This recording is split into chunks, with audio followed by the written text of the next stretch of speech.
June 1st, 1967. Hi, Phil. I received your letter. Yes, it does help me a great deal to have someone to write to other than my own family. Phil, I don't think you'll ever forget this case, but I would like to.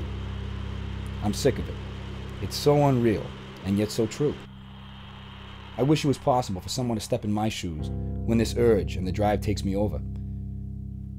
It would not be as bad if I knew why I did these things, or at least understand why, but I don't. Well, Phil, I appreciate you answering my letters. The days are long here. It would be a shame to leave things as they are undone. Yours truly always, Albert H. DeSalvo.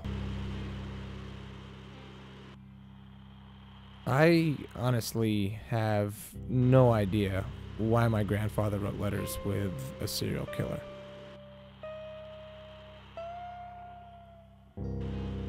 I don't remember much about Papa other than he was a grouchy old fellow who came to live with my family. He died when I was 5, but the legacy he left behind was for his involvement in catching the Boston Strangler. George Kennedy portrayed Phil when 20th Century Fox came to Boston. Mr. Carr, I'm Detective Di Natale. I have some questions for you. The movie doesn't really resemble the truth at all, but what it does show is that a serial killer terrorized Boston from 1962 to 64. 13 women were strangled in the greater Boston area until a man named Albert DeSalvo confessed to 13 murders while in jail on unrelated rape charges. It's really hard for me to imagine, but 10 years earlier my grandfather was working his beat in the Back Bay, and he ended up being right in the middle of Boston's nightmare. This is the untold story of the Boston Strangler by Philip J. Di Natale. It began on June 14th of 1962, Ann Slessor's murder. This murder was the turning point, the greatest turning point, and the greatest thrill of my life, that this would be my first murder investigation. So on my mom's side of the family, being the daughter of a cop is a lot different than being the son of a cop. And although my mom and uncle grew up in the same house, they didn't share the same experience. For my mom, the case instilled a sense of fear that she still has to deal with today, whereas for my Uncle John, his father's legacy has been a great sense of pride, especially since he followed in Phil's footsteps and now runs a detective agency with his brother Richard. So due diligence, the due diligence. During most holidays, Johnny would pull out newspaper clippings about Papa.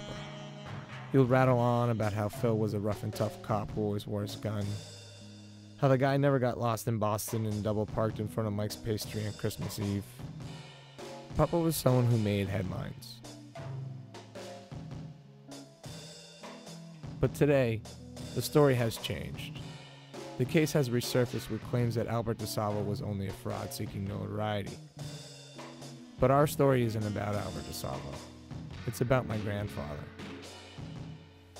My dad kept a diary for every single day of his life as a professional. You want to know what he did on Friday, September 20th, 1950? You want to know what the weather was? It was windy and cold. This is one of 13 scale diagrams. Now, my dad did these at our kitchen table when we were growing up. And I remember him sitting there on Sundays. And these are just, my dad's personal notes, newspaper clippings, copies of his own case files. But we're going back to 1962 through 1965. Women were dying on a regular basis. The city was in an uproar. And here's the story about the man who tried to catch him for 2.5 years of his life. What I still can't figure out is if Phil was more than just the Boston Strangler case. My curiosity became less about the stranglings and became more about how this case had woven itself into 3 generations of our family.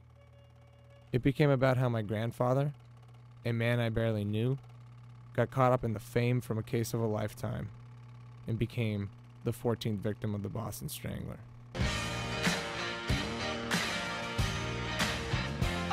Send lawyers, guns, and money.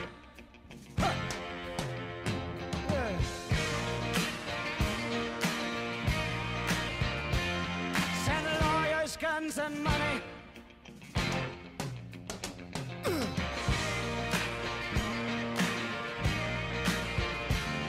Send lawyers, guns, and money.